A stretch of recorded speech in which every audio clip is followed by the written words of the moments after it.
Hello everyone, and welcome back to the channel. JC here with another video on Action Taimanin. Today we're gonna do a permanent weapon evaluation, but before we start, don't forget to leave a like, share and subscribe if you enjoy the content. So, we're gonna be doing an evaluation because doing a tier list, well, it would show how effective everything is, like putting all the images together, downloading the files and everything. I don't have the time to do that, but I have the time to explain very quickly which are the best weapons in the game. And we're gonna start by doing some highlights on the SRs because most of them are gonna be useless, but not all of them. Some are really good. So let's start with those. Every weapon in the game that has a anti-trade weapon is gonna be good, regardless of the rarity. In fact, there are few anti-trade weapons that are UR. Most of them are gonna be SR, and those weapons are really good. So be sure to enhance these ones when you get them at S level 5. They are easy to get, relatively easy to get, because whenever you roll, you're gonna have a chance to get them, and they are definitely worth the investment. So consider them because they're gonna reach the performance of a UR weapon. So they are really good. Unfortunately, they only work against specific enemies, but it is well worth it. Then we have the critical weapons. The critical weapons are kind of the same, but even better, because these are not limited to any trait. The caveat is that they are only going to enhance critical damage, and you have to guarantee that you're gonna crit. There are many ways to do that, like enhancing the weapon with the S level, the enchantment, the awakening skills, the skill training. There's a ton of ways to enhance your critical rate. So just by doing the right build and having a good critical rate, you're gonna get so much value out of this. This is one of the best weapons for Ragnarok and Ingrid, and it's an SR. I mean, it just deals so much damage that it is well worth it. So never disregard the critical weapons. And well, after that, we don't have that many other weapons that we have to mention. There are basically two. Like, where is it? Where is it's Sakura's weapon, so it should be over here. Yeah, this one. Lionheart is just a highlight, not really that important, because you can get a Valiant Heart, which is an item drop that gives you invincibility for 10 seconds, and with this you can make infinite invincibility strategies. But it is not the most viable thing because you actually need to have mobs on the stage. And if there's a timer, being invincible is not as worthwhile as actually dealing damage. So, well, that's something to take into consideration even so. And the other weapon that is really good, and is not an anti-trade weapon or a critical weapon, is going to be Mechanical Dart Knife. Mechanical Dart Knife is just amazing. It is better than a Momochi weapon because normal attack increase damage to the target by 20% up to 40% for 10 seconds. The Momochi weapons have to deal a crit to apply a debuff and increase damage little by little. And this is going to give you the damage just cause. And you can stack it on top of a Momochi weapon debuff. So it is just amazing. It is a great weapon. It is only for Tokiko, but it is a great weapon. And that's what makes her one of the best debuffers in the game. So that's the SR weapons. Now let's go to the URs. And we can categorize these by families actually, because that's why it's gonna be easier. So let's see, state of the art. I think that's an SR. Let's start with the butterfly weapons. The butterfly weapons are really good, guys. They are going to enhance your damage, increase your speed, and give you buffs. Buffs are important because you can equip certain supporters that are going to give you more damage or speed, depending on the amount of buffs that you have. And these weapons naturally grant you buffs. The only disadvantage problem about this weapon is that these buffs are removable. The moment you receive a hit, you're gonna lose all the stacks of the buff. Increases speed by 10 to 20%, increases critical damage by 1 to 2% for 8 seconds whenever you attack the enemy, stack up to 50 times, loses all stacks upon being attacked. So that means that you have up to 100% critical damage increase if you reach the 50 stacks, which is doable when you are just so busted that you constantly break the super armor or you have control strategies. So it can be just amazing. In fact, it is one weapon that is being used on the very top of the ladder of Total War. So keep that in mind. That's important. As for which weapons of these are good, basically all of them are good, but if we're talking about performance, the ones that give you the most bang for your buck are gonna be the Kahahirako and the Yume Midori. Yume Midori and Kahahirako are going to give you too much value, well, a lot of value, because they are for Asagi and Rose and Lina. And Rose and Lina being really strong characters. Asagi is also strong, but it is not on par with the other two. And then we have Yume Midori for Rinko and Asusa. And while Rinko can use this, she has some flaws on her kit. And on the other hand, Asusa is just really strong and busted, so she benefits from this weapon. Then the butterfly cannon is usable for these two, but they are not that great. Anya is going to receive her renewal sometime in the future, as well as her limited set sometime in the future, so that probably is going to make her a better option for holding this weapon, but we have to wait for that. And then, yeah, the Ageha is not a good weapon. Obviously, it's not because of the weapon, but rather the people who equip this weapon. Because Sakura and Hibiko don't get that much benefit of these effects. They don't want to abuse buff stacking. They don't want absurd speed. Like they need a couple new reworks to become better in order to hold this weapon. Now, let's go with the magical weapon. No, that's not it. Let's see. Ambitious weapons. Well, that's a whole nother topic. Okay. So, basically, all the ambitious weapons at the beginning of the game had an awful effect that made them worthless and not worth buying or investing on them. Then, we started to receive characters who share weapons, and they started to get ambitious weapons with decent effects. Not like super busted, but decent. But the issue was that their stats was not on par with a your weapon.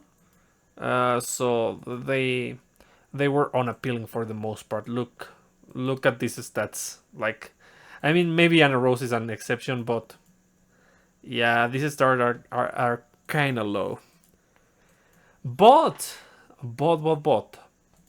when Ragnarok arrived, she shifted how things works, and now the ambitious weapons are really good. Which ones do you want from this point, from Ragnarok beyond? Well, right now Ragnarok's weapon is really strong. You can take advantage of this weapon. You don't need it because we have the busted SR, and that's good enough, and there are some other options, but it is there, it is good. But the disadvantage is that you have to invest Demonite on these weapons. Guaranteed. You need 4 Demonites to get this to 5 out of 5, so it's expensive. Consider that. Fortunately, we now have ways to farm that, though, so it's not that bad. Cleansing Everwhite. That's Mirabelle's weapon. It is pretty good. I cannot deny that. It is a really good weapon. But it's particularly good if you like to abuse Mirabelle's ulti.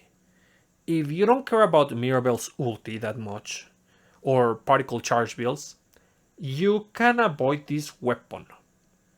I mean, it's really good, increases particle charge amount from attacks by 70% up to 140%, restores 30% of particle gauge when ultimate effect ends, increases damage by 50% up to 100% while wearing exoskeletal armor, while moving damage increases by 4% per stack, stacks up to 10 times. That's a 40% damage increase for your basics or anything else. And if stationary, one stack is removed per second. So it is extremely good for Mirabelle. It's well designed for her, but I wouldn't say it's as busted as Ragnar's weapon. So that's one thing. Scepter of Flowing Sands. This is, I mean, it is a really good weapon, but it is not that important because Lang is not as strong as the other two. Not as strong as Mirabelle or as strong as what's the name? Ragnarok. So I suggest avoiding it. Even though the effect is nice, she's not going to deliver enough damage to abuse this weapon. Sanguine, Brace, whatever it is, Brace. So, for each drop of blood, you have damage dealt increased by 1%. That's going to be up to 30% because you can hold up to 30 stacks of blood.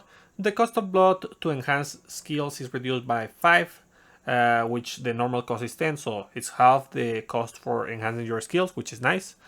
And skill damage of demon type allies increases by 6% up to 12%, which is also nice. This weapon is good, but how they release Kara makes this unappealing. You want to avoid using Kara for now. Honestly, like, I don't think like a buff on the weapon is gonna be good enough.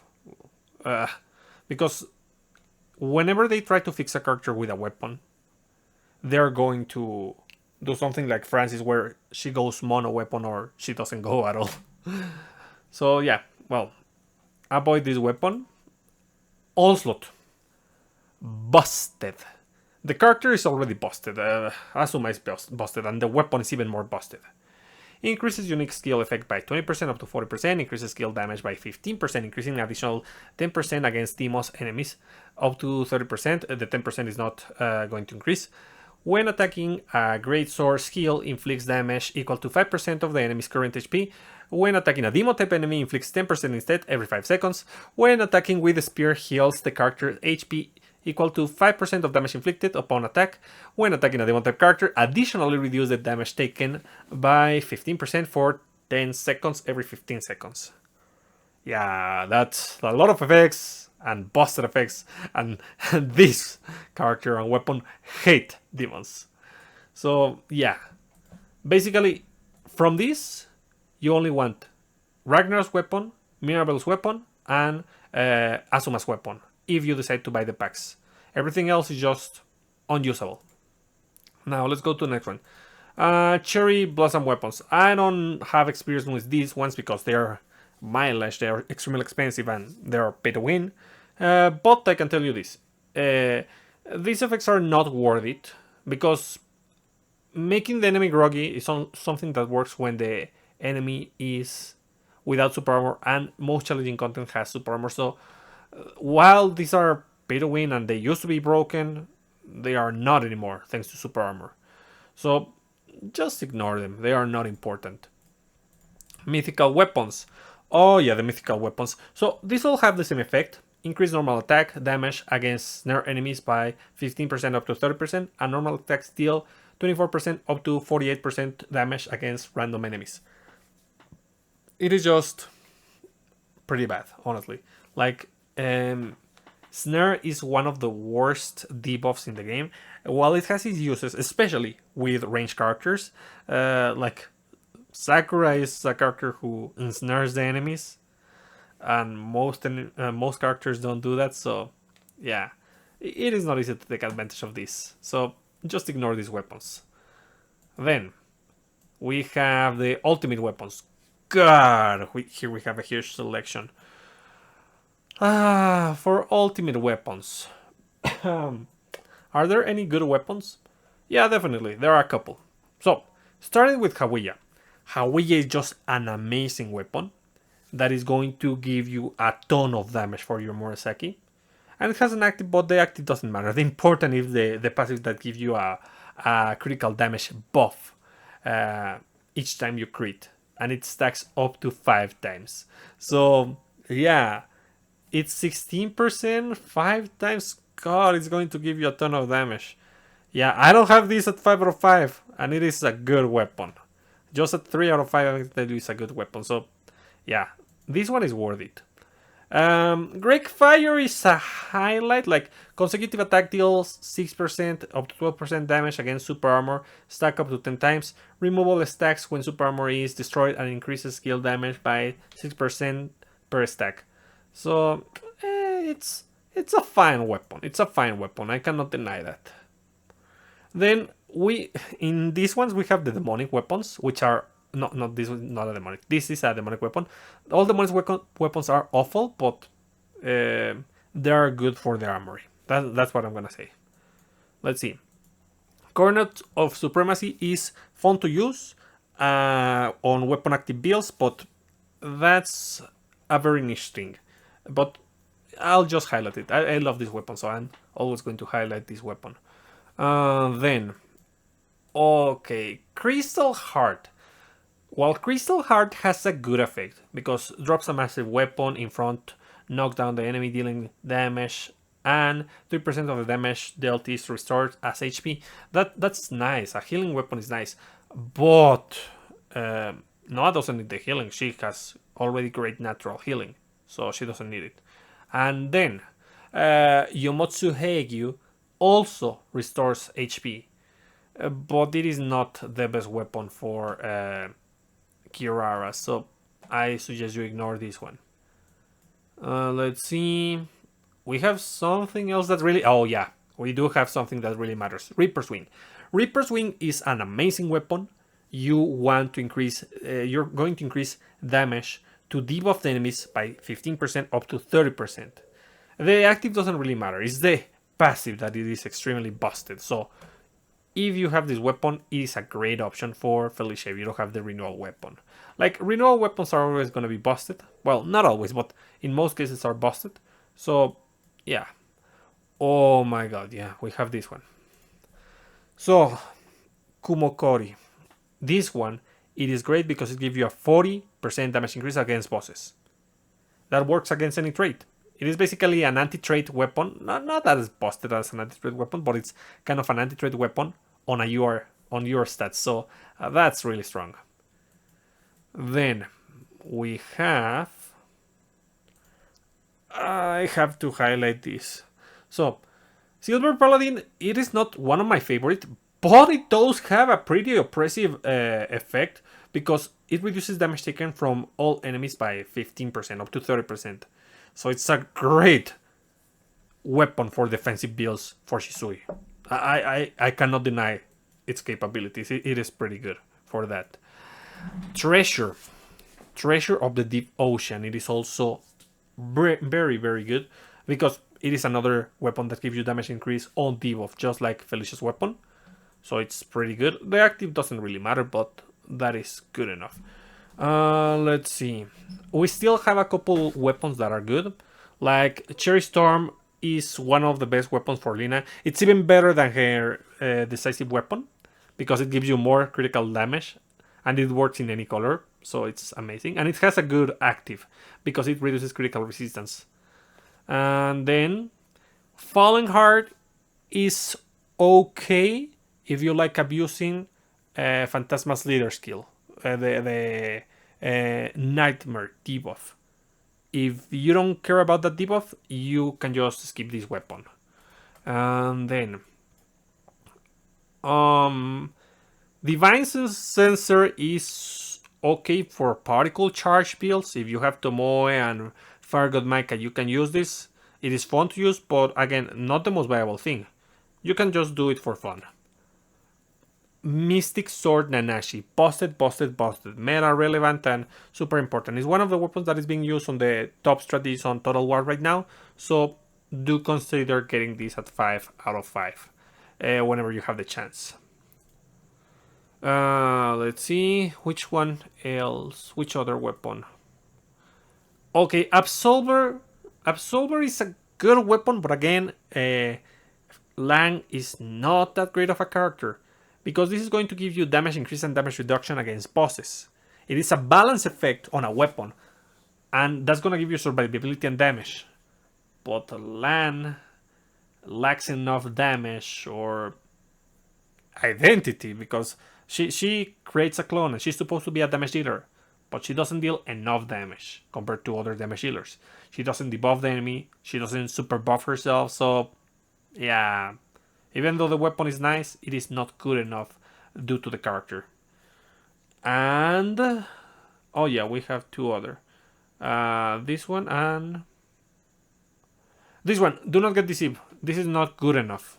It's gonna be updated pretty soon, so ignore this weapon. Trust me, guys. It is Asuma's weapon. It is not. It is okay, but it is not busted. Snake weapons. Snake weapons are not good because they have SR stats instead of UR stats. They are F2P, that's why they do that.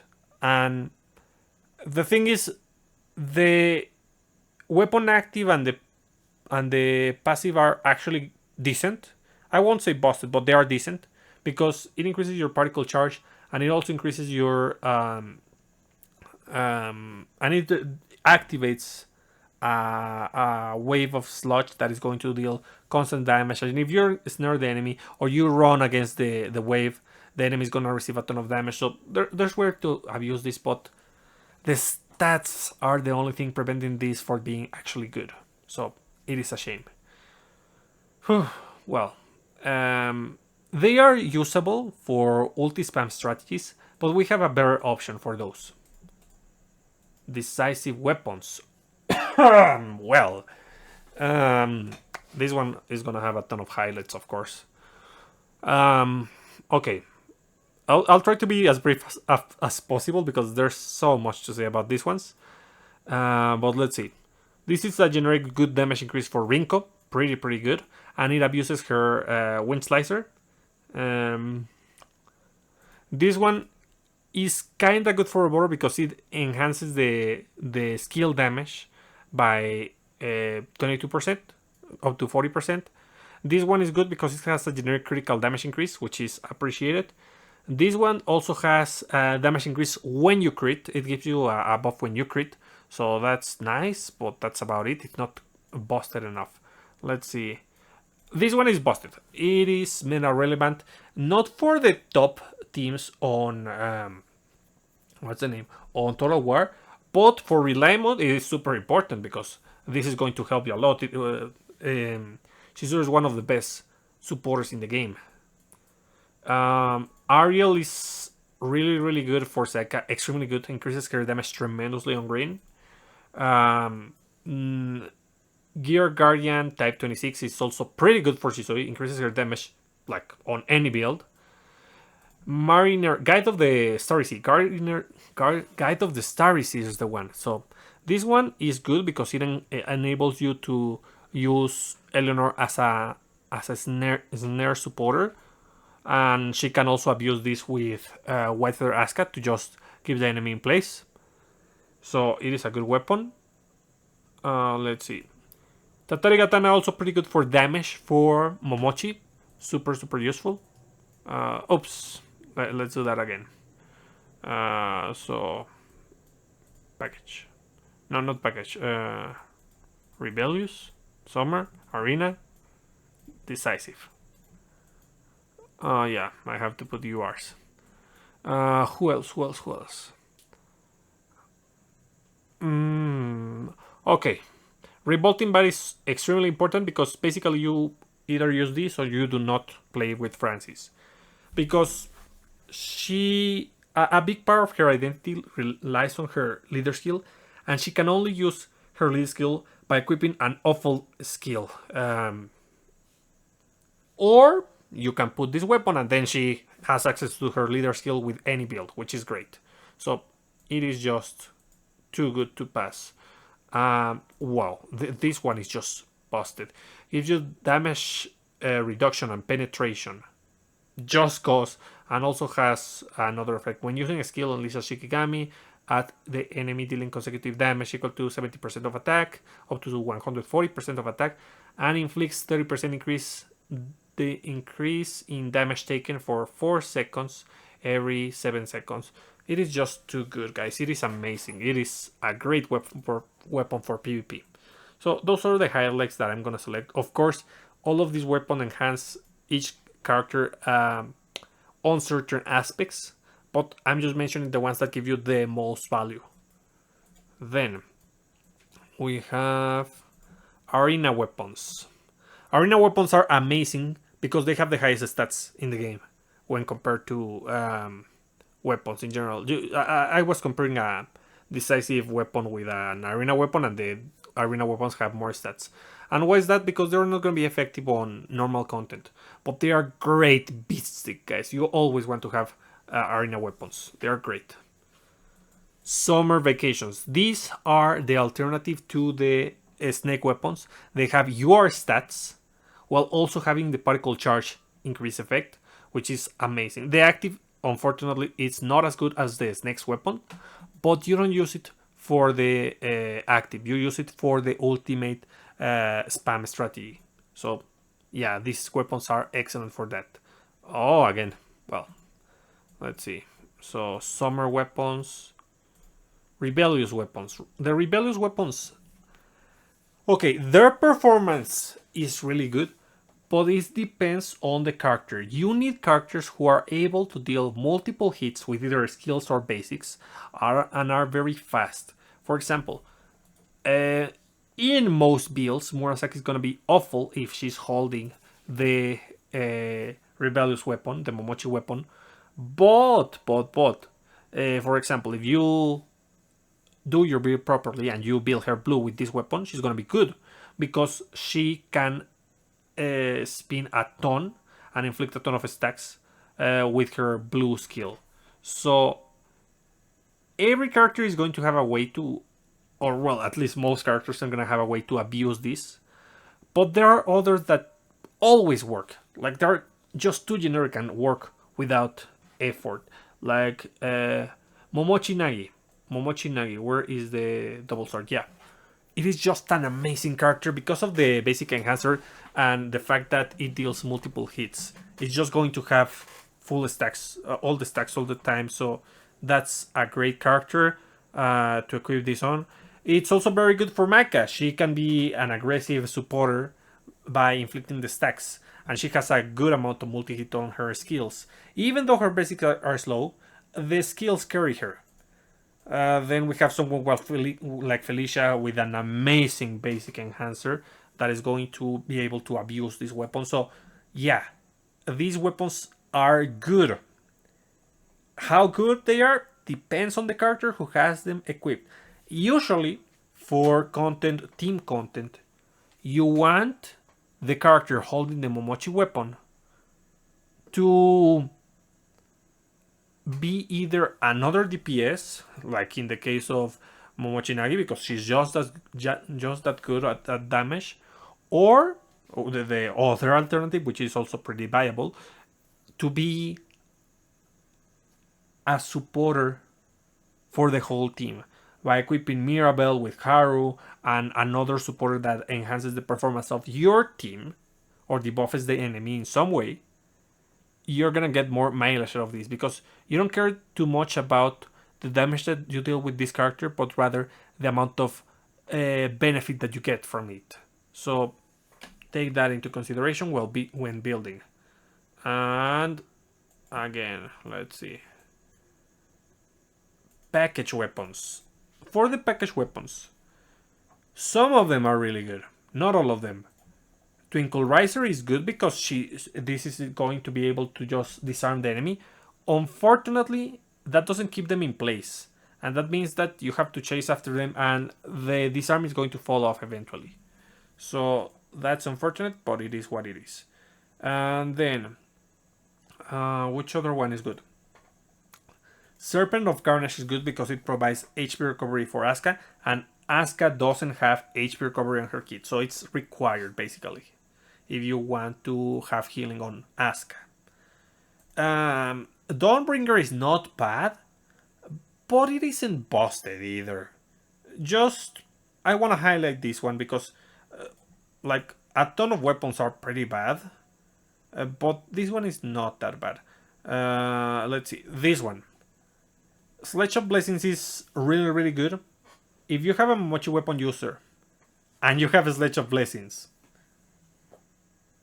the amount of benefit you're gonna get for your main attacker is gonna be amazing. They're gonna have so much damage and so many buffs.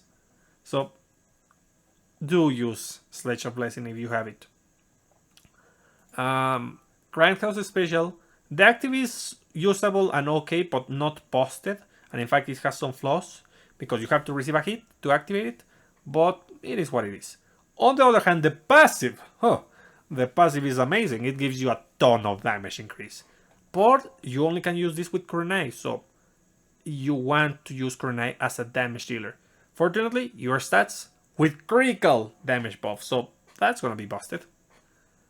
Then, I mean, Lightning Rouser is good, but Rin would like a Renewal, definitely.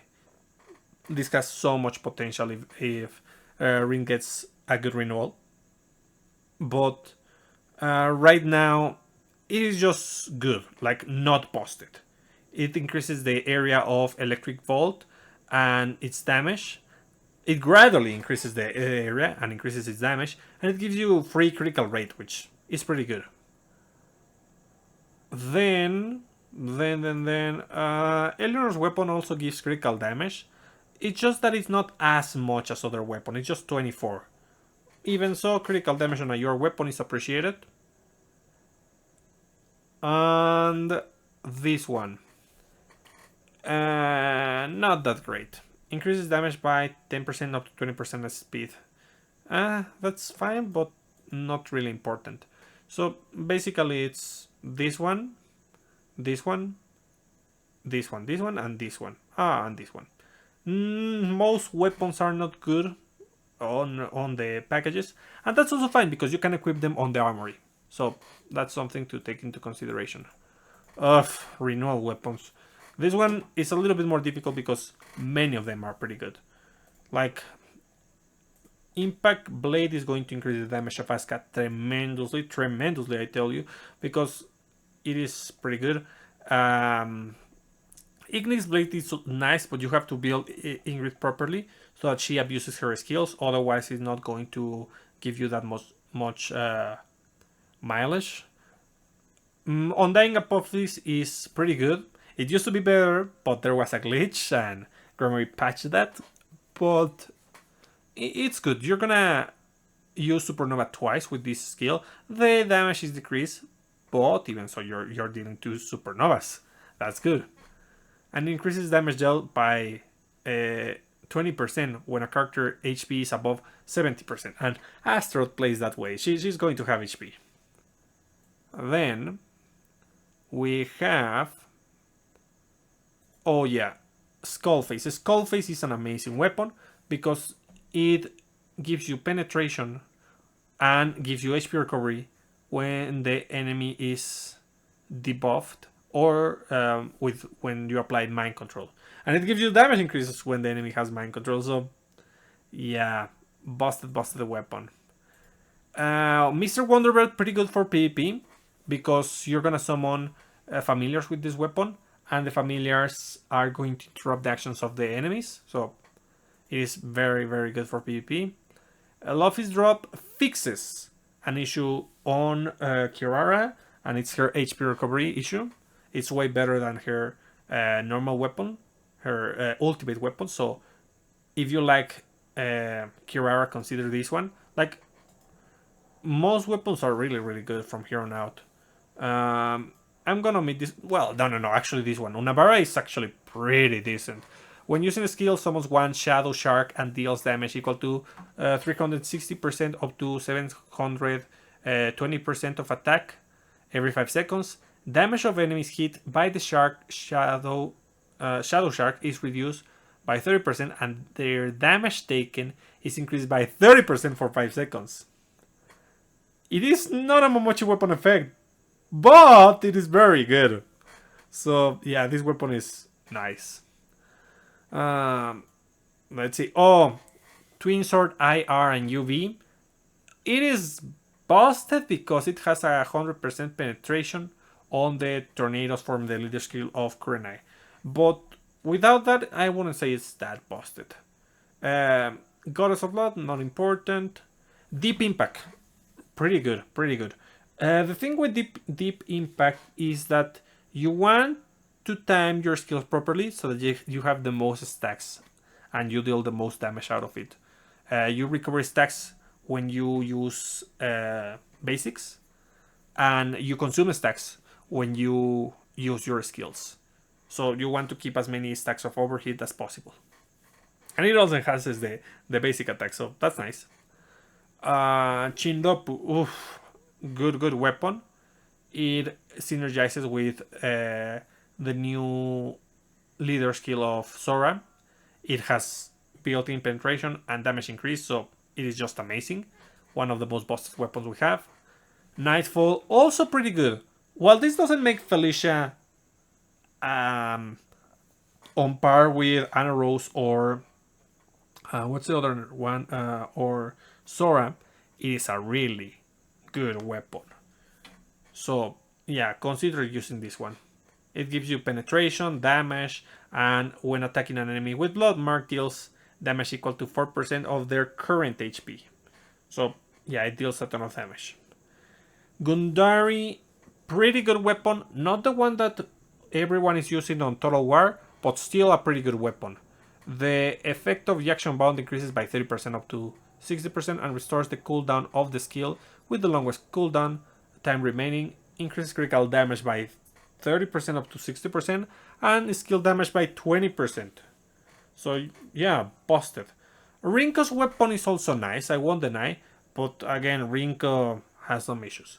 When using a skill, meteors fall on a max of 5 enemies at a 25% up to 50% chance, dealing damage. Why not 100? Because it's on any skill, so that's why. Increases skill damage by 20% up to 40% and gains 3 seconds of super armor every 20 combo.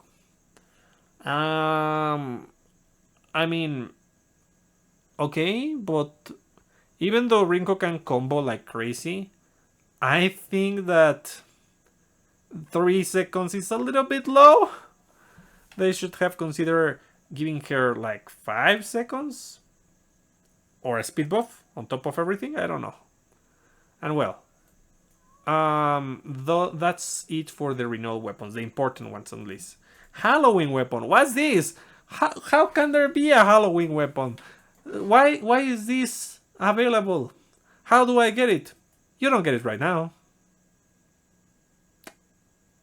Or do we? I don't remember. I'll see.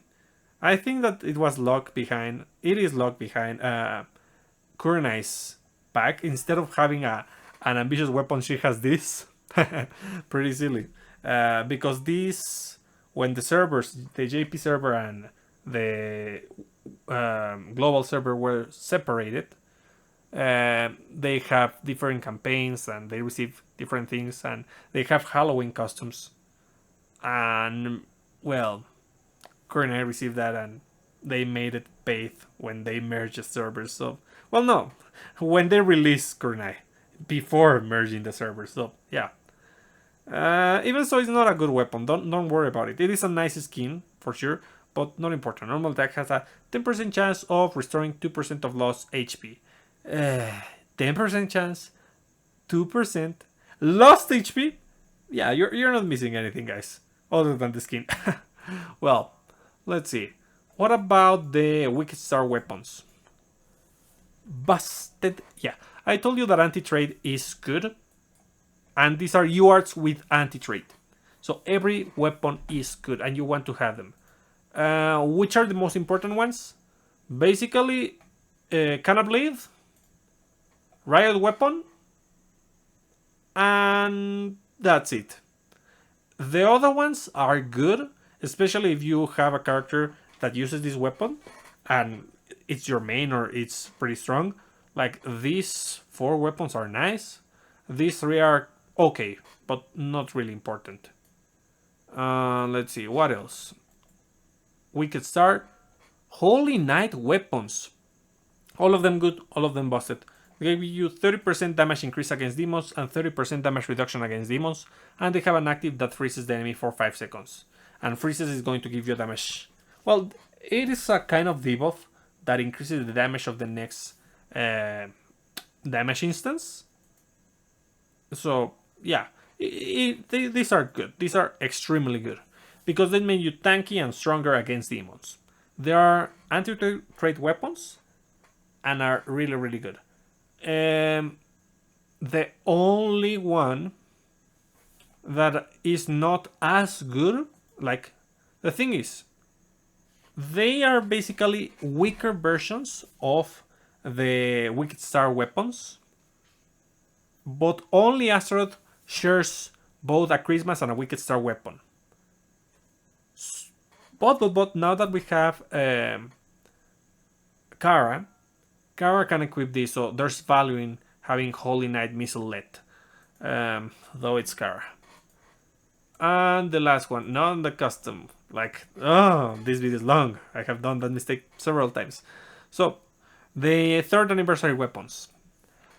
Pretty bad, guys, for the most part. I do not recommend them. It is possible to devise a strategy to abuse these, but you don't want to rely on strategies that lower your HP that much. So, unless you're using Massacre Kunai, only exception. That's the only way to make these weapons viable. But for the most part, just avoid using this weapon. The skill is okay, it's just a red, well, orange version of the Momochi weapons. But that's about it, guys. Because the what weapons are not important. And that's all the weapons, guys. That's literally it. So, what do you think about the weapons? Which do you think are the strongest? If we have to categorize by family, I would say that it's the Rebellious weapons, the Butterfly weapons, and the Renewal weapons. The Wicked Star are also a highlight. I cannot deny their impact, but basically it's just 2 characters who are going to fully abuse those weapons. So, well, anyways, that's about it for today, guys. I hope you find this useful, and I'll be seeing you next time. Bye!